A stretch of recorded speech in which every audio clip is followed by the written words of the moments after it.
Section number 2, clause number 1. Yeah. The judicial power shall extend to all cases in law and equity arising under this Constitution. Yeah. The laws of the United States and treaties made or which shall be made under their authority. To all cases affecting ambassadors, other public ministers and consuls, to all cases of admiralty and maritime jurisdiction, to controversies to which the United States shall be a party, to controversies between two or more states, between a state and citizens of another state, between citizens of different states, between citizens of the same state claiming lands under grants of different states, and between a state or the citizens thereof and foreign state citizens or subjects. Yes. Mhm. Now, for the other nations that have any knowledge of this violating of the laws of the United States, you thought I wasn't going to sue you. Mhm. See, I have documented the use of fraud and forgery to take custody of my sons, yes, and the United States has refused to enforce my rights as a father. I never got a dissolution of marriage. Yes. Our marriage certificate was issued from the United Nations, yes, and my wife didn't have the jurisdiction of law to petition the court for dissolution of marriage, yes, without the enforcing of the stipulation and order of Guam. Now, there was an obligation to allow me to parent my sons because of the education that I received. But Washington state doesn't recognize the jurisdiction of other states, territories, or possessions of the United States. Now, for each of the judges that said, well, we just can't do anything, the violating of humanitarian rights, yes, the violating of civil rights, yeah, the hate crime, of taking children from their parents without any jurisdiction of the law. It's going to be one of those $100 billion days. And I'm going to involve other nations of the world. Yes. Now we have what's known as the obstruction of justice. Yes. It does obstruct justice when you have knowledge. Yes. Of a stipulation and order. Yes. That required some sort of contact between myself, my sons, and my wife. Yeah. Now, the obstructing of the justice of me, yes, parenting. For every nation of the world, I want you to understand that I'm very, very upset at this nation.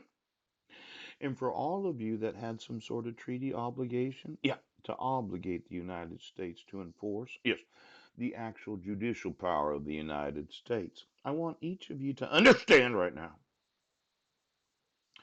that when you have knowledge, yes, of the United States violating their own judicial power, yes, because of the violating of the rights of citizens, you are legally liable.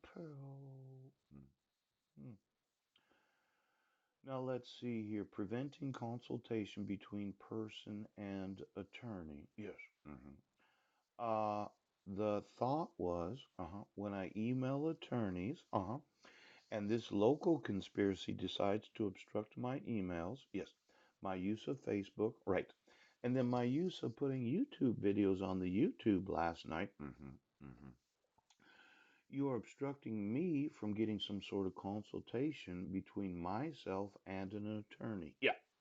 Now, when we look through the bar associations of the United States, and we look through every bar number of all of those that became members of the bar, yes, because of passing the bar, yes, they went to ABA accredited schools. Or there's that new prosecuting attorney that was a paralegal for the prosecuting attorneys. Yeah. Do you know Mr. Cowgill, Miss Cochran, Mr. Nichols? The intentional obstruction of justice, with the knowledge of the county obstructing my right to consult with an attorney. Yeah. hmm See, I keep emailing every day local law enforcement. Last night I emailed you. Yes. And I do include a friend that I had from high school and what would would be the number of years you receive, yes, in prison for the intentional violating of a court order from a different jurisdiction of law. Now, for all of you that said I was harassing you right now, I'm wanting every civil rights coordinator. I want all those attorney oaths in the United States. Oh, and then I want all the Bar Association members. Yeah. And then I want all the oaths of admission in every Supreme Court of the United States.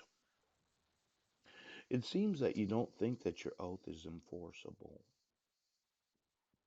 Well, we're going to enforce those oaths today. Yes.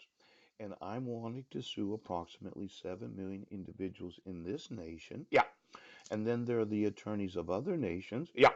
That happen to be employees of other governments. Yeah. That I'm wanting to sue them.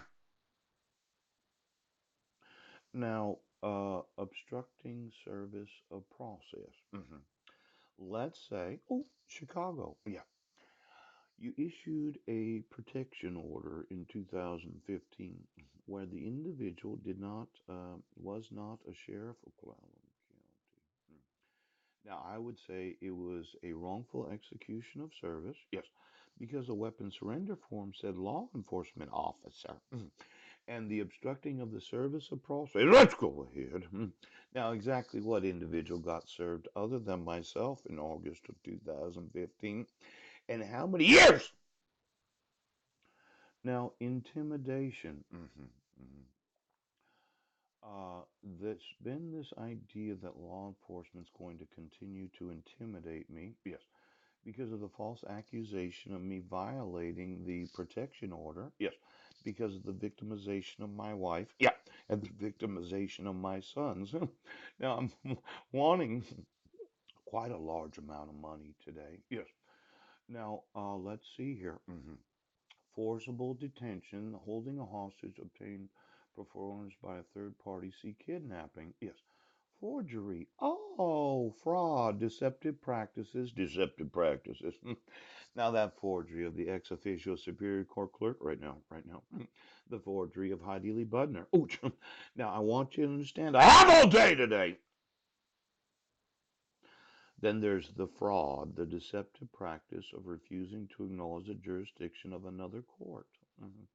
The fraud of issuing a dissolution of marriage. Yes, where you issue it without me being able to attempt reconciliation and the parenting that I learned while I'm on Guam.